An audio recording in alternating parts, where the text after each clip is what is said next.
Salut tout le monde, j'espère que vous allez bien. Alors bienvenue dans cette nouvelle vidéo. Alors mes chers amis, n'hésitez pas à s'abonner sur notre chaîne si ce n'est pas déjà fait pour ne manquer aucune de nos vidéos. Alors dans cette vidéo, je vais vous parler un petit peu d'Internet. Alors, on peut dire que l'Internet occupe une place importante dans la vie des gens. Il est devenu un véritable phénomène ou bien fléau social.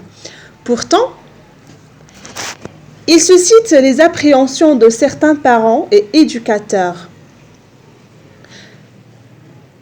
Ceux-ci le considèrent comme un danger qui menace les enfants et les jeunes. Alors bien évidemment, la problématique qui se pose, faut-il donc dissuader les gens de l'utiliser ou les encourager? Alors les enfants et les jeunes passent beaucoup de temps dans les cybercafés et les cyberespaces. Ils passent indifféremment d'un site à l'autre sans objectif précis. Un grand nombre d'entre eux veillent tard dans la nuit pour naviguer sur un site web. Bref, l'Internet est devenu pour ces jeunes une obsession ou une drogue. Cela a des conséquences fâcheuses sur leurs études notamment. Ils n'ont pas assez de temps à consacrer à la révision et à la préparation des examens.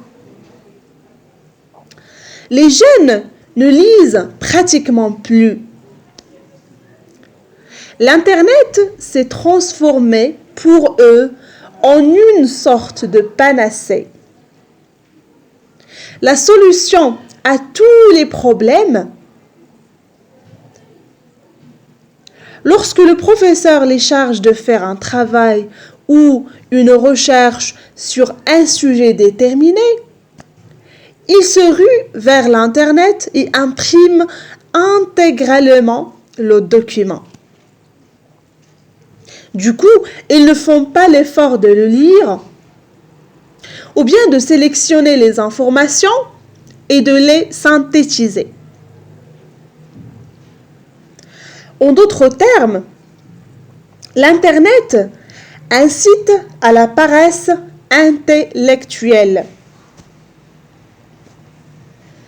D'autre part, les utilisateurs de l'Internet finissent au bout de quelques temps par avoir des douleurs dans le dos et des problèmes de vue parce qu'ils restent plantés pendant plusieurs bien évidemment heures devant l'ordinateur.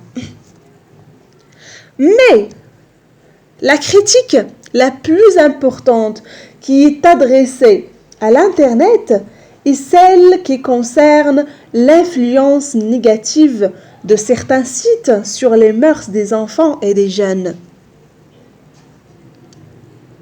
Par exemple, de nombreux sites pornographiques exhortent à la débauche et excite les pulsions sexuelles des visiteurs.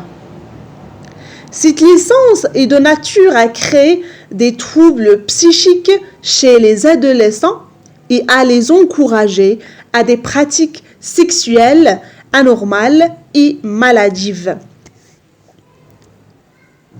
Ces critiques sont fondées, mais il ne faut pas oublier les bienfaits de l'Internet.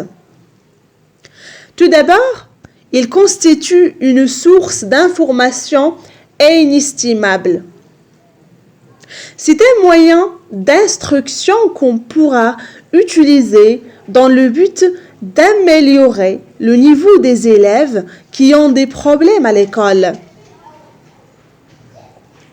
Il présente l'intérêt d'être peu ennuyeux, contrairement aux leçons dispensées au sein de l'établissement scolaire.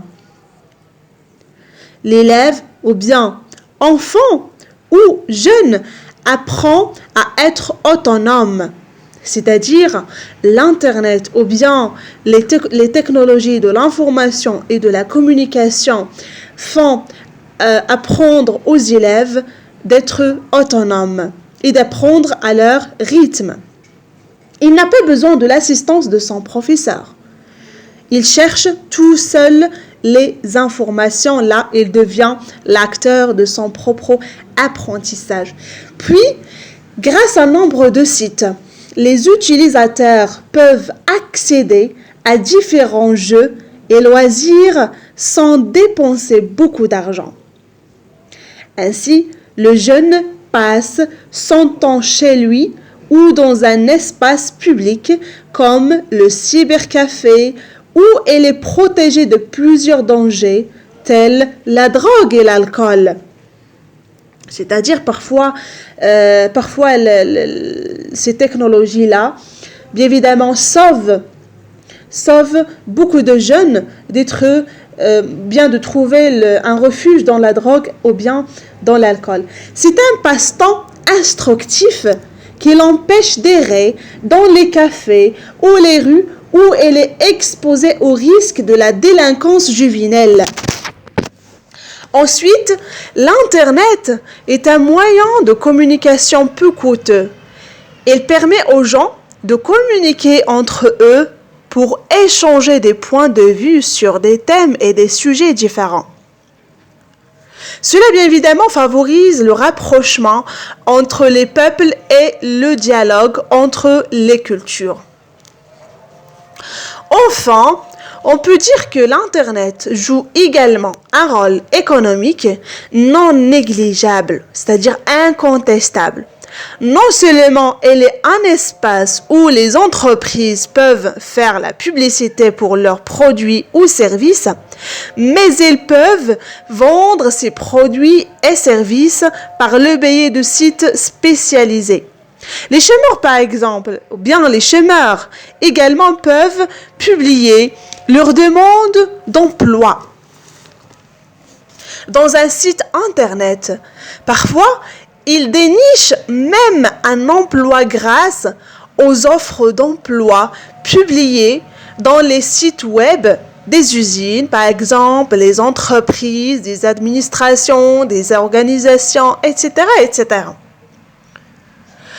On peut dire également qu'aujourd'hui, on ne peut pas interdire l'Internet. Ses avantages économiques et culturels sont innombrables. Pour dépasser ces méfaits, c'est le contraire des bienfaits. Il faut éduquer les gens à bien utiliser cette nouvelle technologie.